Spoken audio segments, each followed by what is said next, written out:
So, how do you get things into long term memory? I mean, this is something you're trying to do right now. If you're trying to study from this course, you're trying to get things into your head so they stay in your head. And we have some answers to this. We know rehearsal is not enough, repeating it in your head isn't enough. You need something else. One of the ways to get stuff into memory is what's called depth of processing. What this means is the deeper you think about something, the more sense you try to add to it, the easier it is to remember. And there's a very clever, very simple study that illustrates this. You ask people, you give them a string of 48 words, and you ask them different questions about the word. So I have no idea this is a memory test at all. So one group might be told, press the button if the word that you see on the screen is written in capitals. A second group is told, press the button, the word would rhyme with train. And the third group is told, press a button if it would fit into the sentence, the girl placed the blank on the table. So they do this. And then as a surprise, they get a memory test. And it turns out that the sort of way they thought about the word influences their subsequent memory of it. The people who just looked at what the word looked like remembered at least, the sound in between, but the meaning, they remembered it most. And this suggests that when you try to understand the meaning of a word, maybe you think about it harder, or maybe you make more connections to it. And this will help you remember it later. A second way related to this, a second way to remember things is through mnemonics, through basically sort of tricks that make a word vivid, that give it more connections. So you might turn it into a rhyme.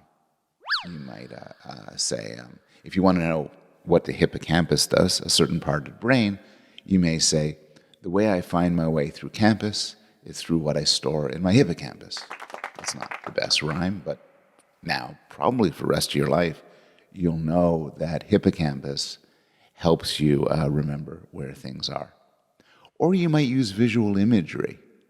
So this is something which has been known through the course of history, that by creating vivid images, things become more memorable. So if you're lucky enough to have to remember the name of somebody named Mr. Fish, if you imagine a fish sticking out of his head, that might really help you remember his name later on. And people like Joshua Foer, who gave a wonderful TED talk on how we could use these memory tricks to store amounts of information in your head, have won competitions involving astonishing feats of memory, like taking 52 playing cards, rifling through them quickly, and then remembering each and every one of them in order. And so if you go to the TED Talk, you could see how that all works. Now, to remember anything of any depth, though, it's more than tricks. It helps a lot to understand the material. And I'll give you an example. I'm going to read you a passage, and in fact, you could see it on the screen here. A newspaper is better than a magazine. A seashore is a better place than the street. At first, it is better to run than to walk. You may have to try several times, but it takes some skill, but it's easy to learn. Even young children can enjoy it. Once successful, complications are minimal.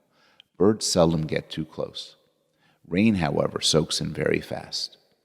Too many people doing the same thing can also cause problems. One needs lots of room. If there are no complications, it can be very peaceful. A rock will serve as an anchor. If things break loose from it, however, you will not get a second chance. This is very difficult to remember because each sentence seems unrelated to the other sentences, and it seems kind of like gibberish.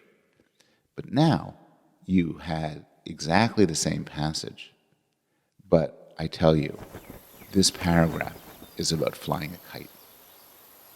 And now look over it again, and you'll see it's just a lot easier to remember.